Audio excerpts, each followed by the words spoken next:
Alright, welcome back for another video in Microsoft Flight Simulator 2024, and it's time for part 3 of my tutorial series in the fantastic JustFlight RJ Professional. And today we're looking at our descent, approach and landing, continuing from where we left part 2 on our flight from Corfu to Athens, and I'll put links to both parts 1 and 2 in the description below, so you can check those out as well if you want. So we're currently in our cruise at 23,000 feet, just approaching our top of descent, so let's hop inside and start setting up. Right, so if we take a closer look at the nav display, you can see we're just approaching our Nemes waypoint just prior to our top of descent marker at 23,000 feet.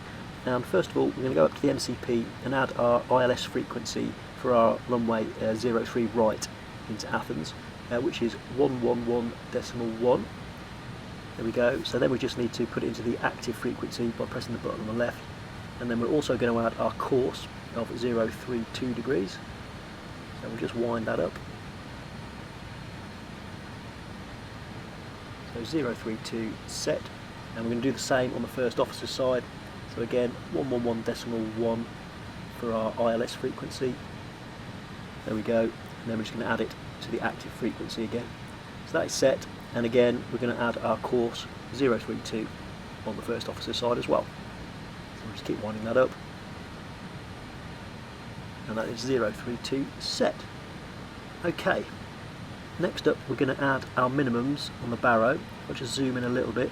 That's done on this little white dial here, and as I start turning it you can see bottom right of the PFD you get the little blue readout, and our minimums for 03 right is 470 feet, so we just need to widen that all the way round.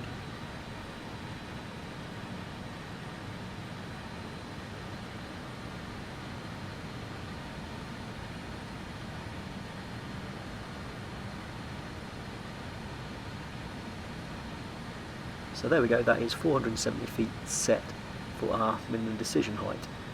Now just taking a quick glance at the nav display, you can see we're about to pass over our Nemes waypoint. And I think I'm going to start our descent just after we pass over Nemes, just so we're ahead of the game a little bit. If we take a look at the FMC, you can see we need to be at or above 6,000 by DDM. So up to the MCP, I will now wind in 6,000 feet as our target altitude. So we'll just wind that down all the way to 6,000.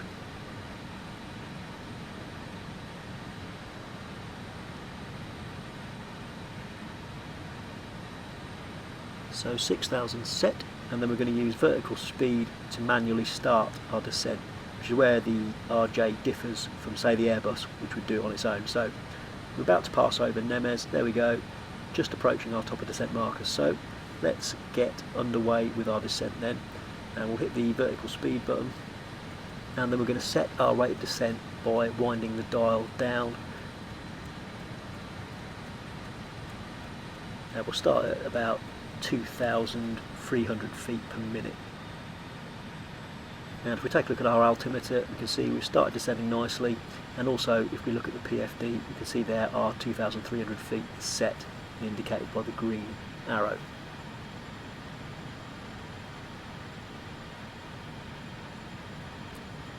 Okay, so once your descent is underway, you can switch on the PTU, which is just here in the overhead panel. So PTU on, and then from there we just need to double check our landing altitude is set correctly for Athens. If you remember in the previous episode we set 300 feet, so we just double check that, so that's set correctly. And then next on our checklist we're going to set our flaps and VREF for our approach, which is done in the TRP panel here. And if we turn the dial to the VREF position, which is the third notch, we can wind the dial to our approach speed, which is going to be 132 knots. So you can either set it manually like this, or you can click on a shortcut on the little chart here. So if we click on 30 degrees, you see there it adds our approach ref of 132, and it also adds our go around speed of 188 knots as well. So that's all done. And how spectacular does Greece look in the sim, guys? Honestly, one of my favourite places to fly. Beautiful. Okay, so back down to the nav display, and we can just see our green banana coming into view, and that's where the plane's going to make our target altitude of 6,000 feet by, so a little bit after DDM. That's not looking too bad, but what you can do if you are struggling to get the energy in the plane down by a certain waypoint, don't be frightened to use the air brakes in the RJ, they are super effective. So let's have a look at those in action as well. So we'll set them to about halfway and we'll just see how that impacts.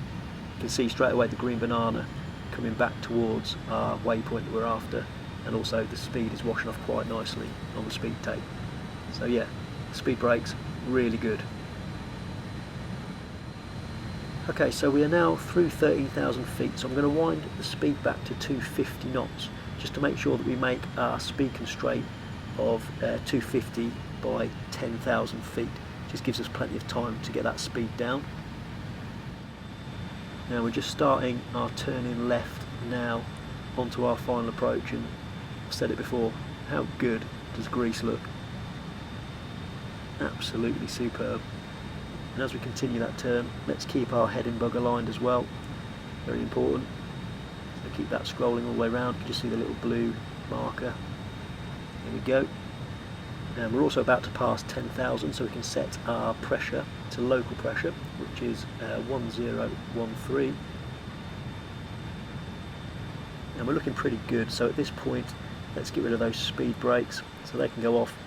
And as we're now through 10,000 feet, we also want to put some landing lights on, so we'll go overhead and landing lights can go on, and seatbelt signs on too.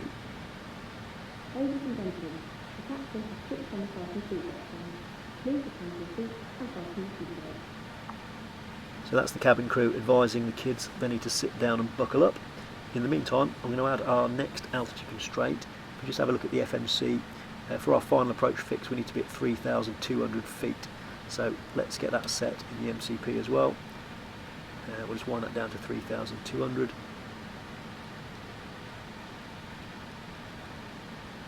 So 3,200 is set, and I'm also going to start smoothing out our descent as well. If we take a look at the green banana, you can see we don't need to be at 3,200 till our final approach fix, so we are descending a little bit too rapidly.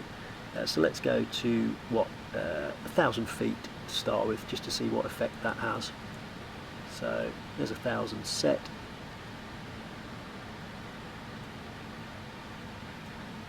Let's have a look at the nav display, check the green banana. You can see it's pushed it back a touch. We might just need to reduce that rate of descent a bit more. Let's go to about 800 feet per minute. There we go, that's pretty much where we need to be, so I'm happy with that.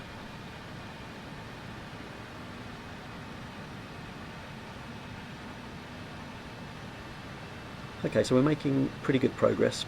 We're about to pass through 6,000 feet, as you can see on the altimeter, so we can start thinking about starting at the APU.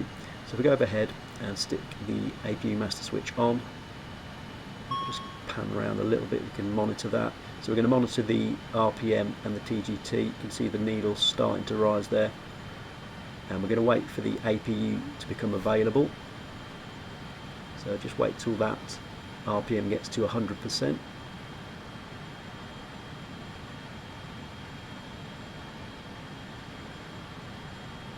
Just a couple of seconds longer.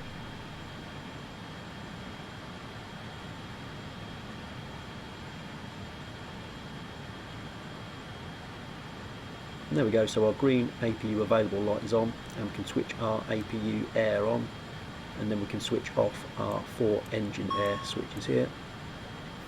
There we go. Okay, so we can now start to reduce our speed again. We're going to go down to 210 knots as we pass through 5,000 feet. So all the way down to 210.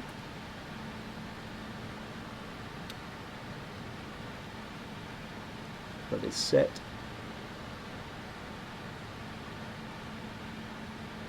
And again, if we monitor that speed tape, the plane's not decelerating quite as quickly as I'd like, so air brakes out again to about 50%, and just check again. We can see the speed's washing off again quite nicely down to our 210 knots. Good. Okay, so let's get rid of the air brakes again, and let's continue to smooth out our descent. we'll reduce our vertical speed to 600 feet per minute, and again double check the green banana to see where we are. That's looking pretty good. I'm just going to bring the range in as well on our nav display, just so we can see everything in a little bit more detail. Just about to pass 4,000 feet as well, so we're getting there. In fact, there we go.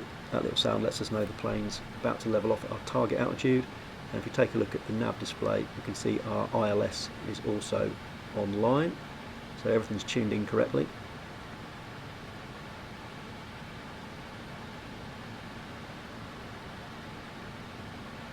And just before we make our left turn onto our final approach, let's bring our heading bug around to our final approach course, which was 032 degrees, if you remember. So that is set, and if you take a look at the top left of the nav display, you can see there 032. Okay, we are getting there, and the plane is just turning in now, and somewhere through that cloud we should have visual on our runway, so hopefully as we pass through this little cloud here we'll have visual. In the meantime, let's engage approach mode. Localizer captured. So the localizer is captured.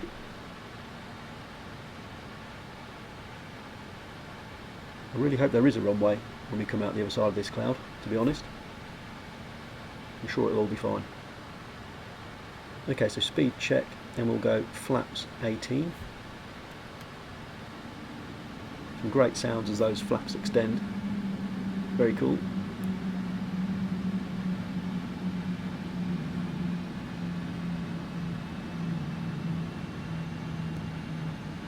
So still no visual, but we will reduce our speed to 160 knots.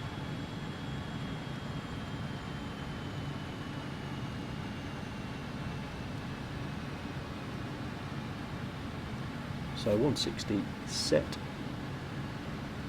And finally, we have visual on runway 03 right. There's quite a lot of terrain in the area on this approach as well, which can make things interesting. Glide slope alive.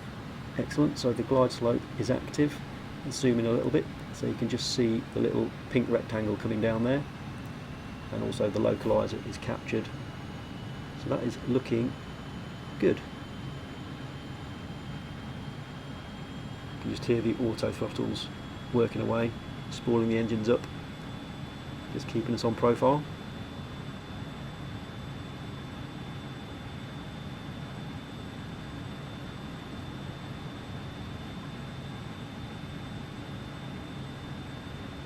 I'm just going to continue to monitor the PFD until our glide slope is captured, so not too much further to go.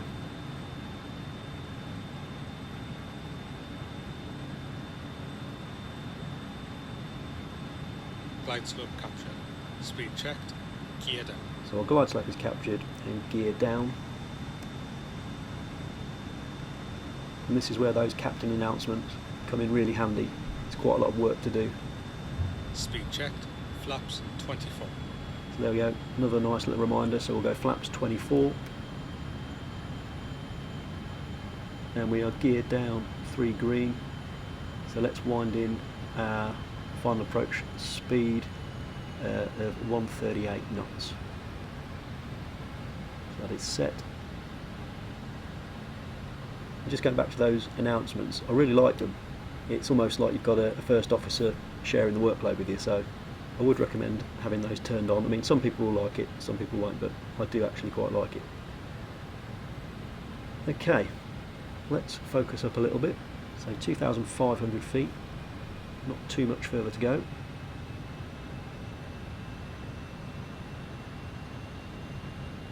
And this is actually my first time flying into Athens in the sim, and it's pretty spectacular, isn't it? Plenty of terrain. And I do also have the Fly Tampa Athens scenery installed, so we'll see what performance is like as we get a bit closer. It's looking pretty good so far. And there's also a fairly sizable mountain in front of us here, isn't there, on our short final, so let's see how that goes.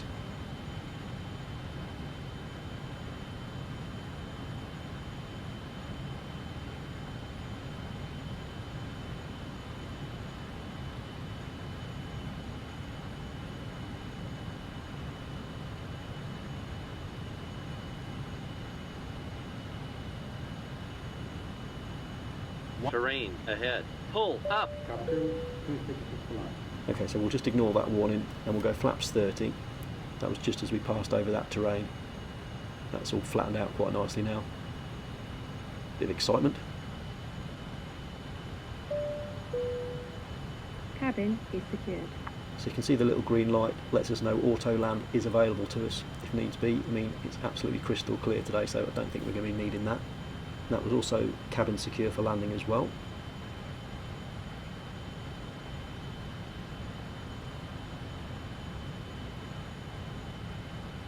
So we'll just leave it a little bit longer before we disengage our autopilot and the auto throttles, and then we'll hand fly the landing.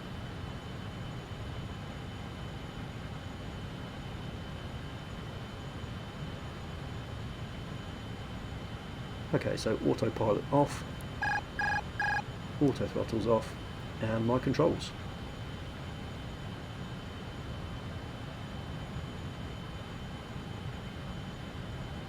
Feeling pretty nice. 2 whites and 2 reds on the puppies. Just a little bit of a gust. Let's bring it back. 500 minimums. Continue. It's got a little bit of a crab on. I think we're going to be okay. Don't worry about it.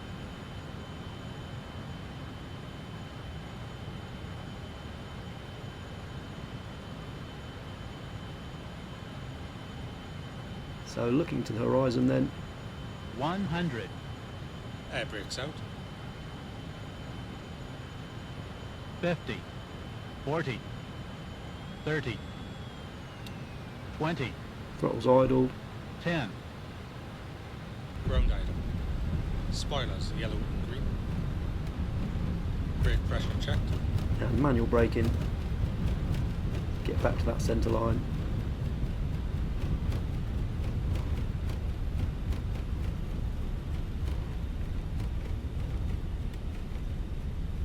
$60 knots. And that's 60 knots, so we will vacate next left.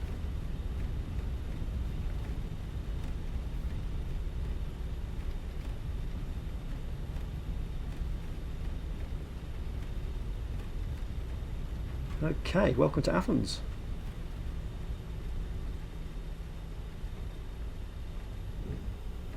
So we'll just get clear of the runway and then we'll clean the plane up for our taxi.